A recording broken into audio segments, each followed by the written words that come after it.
ज्योतिष और जीवन में आपका स्वागत है। श्री गुरु चरणों में नमन कर श्री गणेश की वंदना करता हूँ।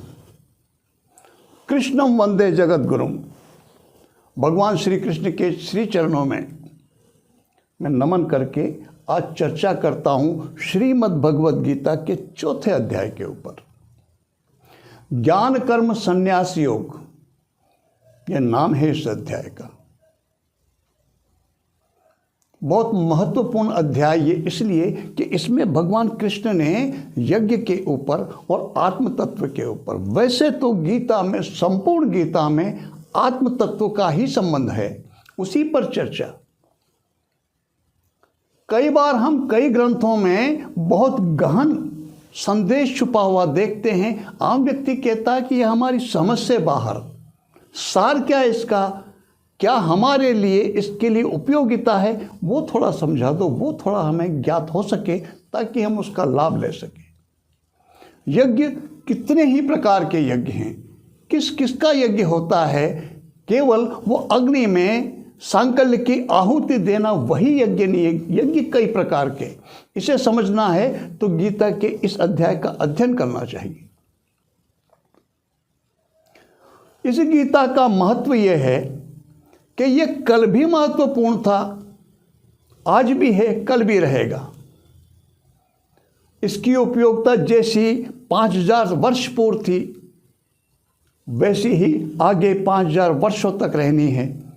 कारण उसका सीधा सा ये है कि ये सीधा मन की समस्याओं से संबंधित है, उनकी शंकाओं का समाधान। तो मन की शंकाएं जैसी अर्जुन की थी, वैसी की वैसी वो आज के मनुष्य की भी हैं।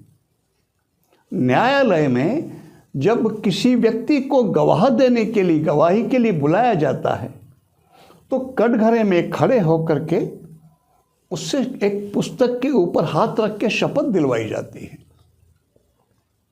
यदि वो मुस्लिम है तो कुरान पर हाथ रख के शपथ लेता है, यदि वो क्रिश्चियन है तो बाइबल पे हाथ रख के शपथ लेता है, यदि सिख धर्म को मानने वाला तो गुरु ग्रंथ साहब पर, और हिंदू मतावलंबी है तो फिर गीता पर शपथ ले, गीता पर हाथ रखकर शपथ लेता है। अन्य धर्मों में तो उनका एक ही ग्रंथ, एक ही पुस्तक, लेकिन सनातन धर्म में, हमारे हिंदू धर्म में सबसे पहले 4 वेद, उसके 18 पुराण हैं, उपनिषद हैं, गीता है, रामायण है, महाभारत है और गीता। गीता अपने आप में कोई स्वतंत्र ग्रंथ नहीं, वह तो महाभारत का छोटा सा पार्ट भर है। फिर उसकी इतनी महत्ता क्यों नहीं, कोई और ग्रंथ क्यों नहीं हुआ, इसके पीछे क्या कारण है, यह प्रश्न जरूर मस्तिष्क में पैदा होना चाहिए, तो इसका महत्व समझ में आएगा। जो मनस्थिति अर्जुन की थी कुरुक्षेत्र के मैदान में, वही मनस्थिति आज के समय में यदि कोई व्यक्ति कोर्ट में कटघरे में खड़ा होता है गवाह देने के लिए, उसकी भी वही मनस्थिति होती है। अर्जुन कह रहा है कि सामने मेरे अपने हैं, रिश्तेदार हैं, परिजन हैं, इन्हें कैसे मारूं, इनका कैसे वध करूं। कृष्ण ने समझाया कि ये अपने पराये का भेद छोड़, जो तेरा कर्म है आज उसको कर। यदि व्यक्ति शपथ ले और ध्यान आ जाए उसको कि इसका गीता का संदेश क्या है, जब वो देखता है कि जो सामने व्यक्ति खड़ा है कटघरे में, वो तो मेरा अपना है, उससे तो मेरा रिश्ता है, और यदि मैंने सच बोला तो उसका तो अहित हो जाएगा, हो सकता है कि उसका जीवन संकट में पड़ जाए, अपराध उसका ऐसा है कि उसे फांसी की सजा हो जाए। ये यदि भाव मन में आ गया और उसने अपना कर्म नहीं किया से तात्पर्य उसने सच नहीं बोला, तो न्याय ही नहीं हो पाएगा। और ये भान आ जाए कि जिस पर हाथ रख के मैंने शपथ ली है, उसका संदेश क्या है, क्या कहते हैं भगवान श्री कृष्ण उसमें कहते हैं कि तू अपना कर्म कर, ये छोड़ विचार कि उनसे क्या रिश्ता, क्या नाता, अपने पराये भेद को छोड़ और अपना कर्म कर।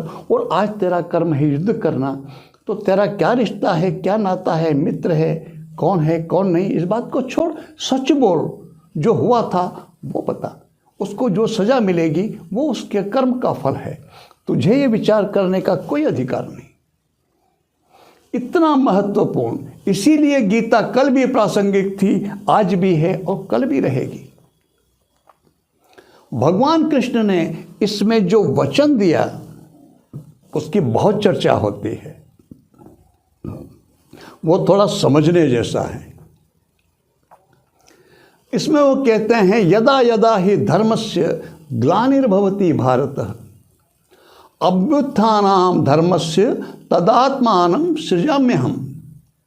आगे फिर कहते हैं परित्राणाय साधूनाम विनाशाय च दुष्कृताम धर्म संस्थापनाय संभवामि युगे युगे।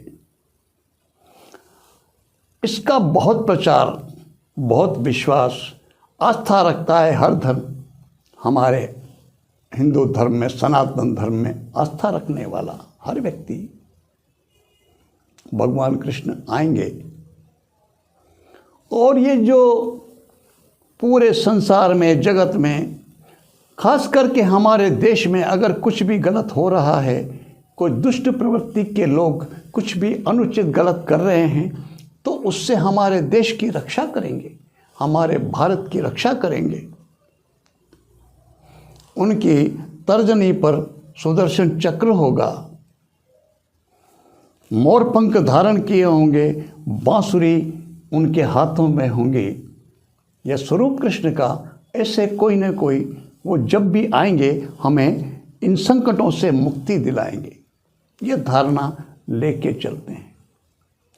हमारी ही सनातन संस्कृति एक बात बोलती है, हमारे ही धर्म में हम कहते हैं, हमारा ये बोलता है आस्था वाङ्मय, आत्मा के लिए, हर व्यक्ति के लिए एक स्तर से ऊपर उठने के बाद वो बोलने लगता है अहम ब्रह्मास्मि शिवो अहम, मैं ही ब्रह्म हूँ, मैं ही शिव हूँ। और हम कहते हैं आत्मा सो परमात्मा।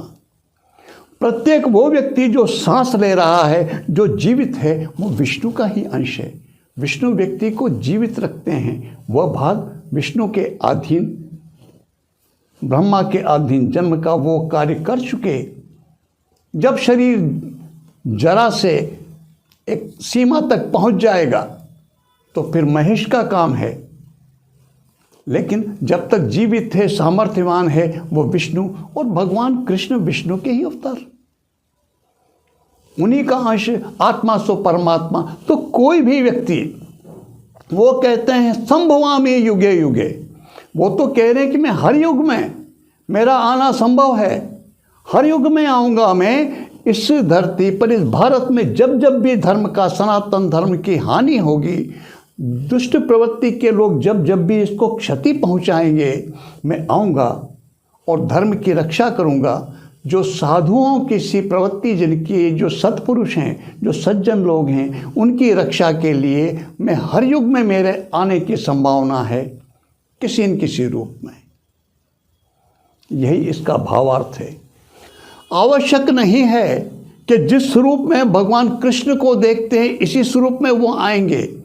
कोई भी वो व्यक्ति जो हमारे सनातन धर्म की रक्षा में खड़ा है, जो उसका प्रयास कर रहा है, वो भगवान कृष्ण का ही अंश है और उन्हीं के कार्य को कर रहा है।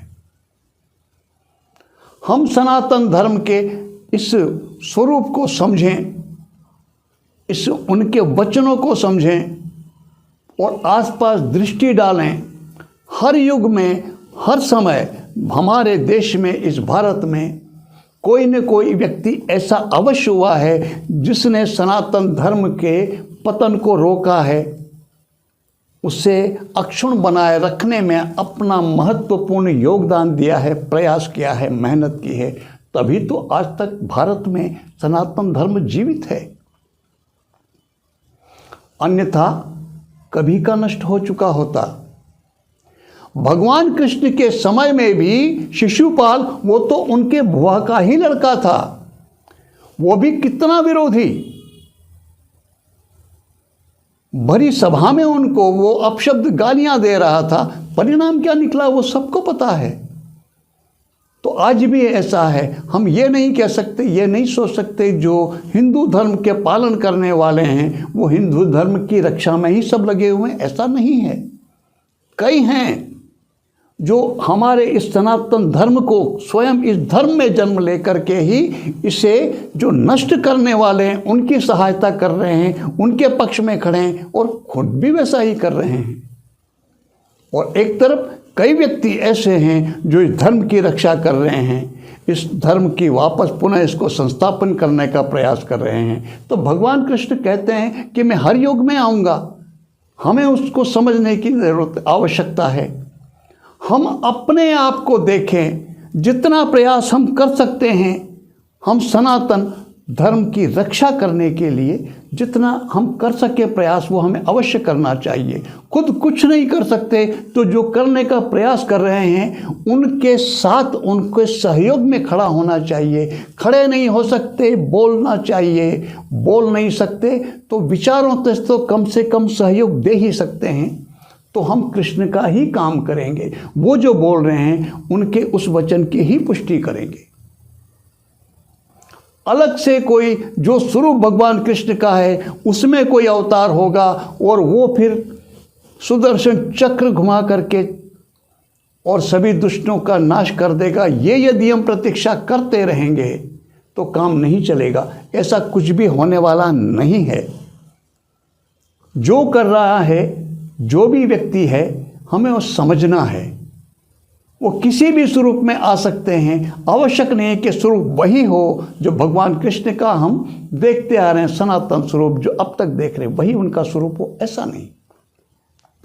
भगवान कृष्ण के इन गीता में दिए हुए उपदेशों को, सार रूप को हम समझें और हमारे अनुरूप क्या उसका उपयोग हो सकता है, क्या हम समझ करके क्या कर सकते हैं, उस पर अनुशीलन करें, उस पर विचार करें और उसके अनुरूप आचरण करें। यही उनका संदेश है। हम समझने का प्रयास करें इस चीज को। भगवान श्री कृष्ण आप सब पर कृपा करें। इसी प्रार्थना के साथ मैं आपको नमन करता हूं। नमस्कार।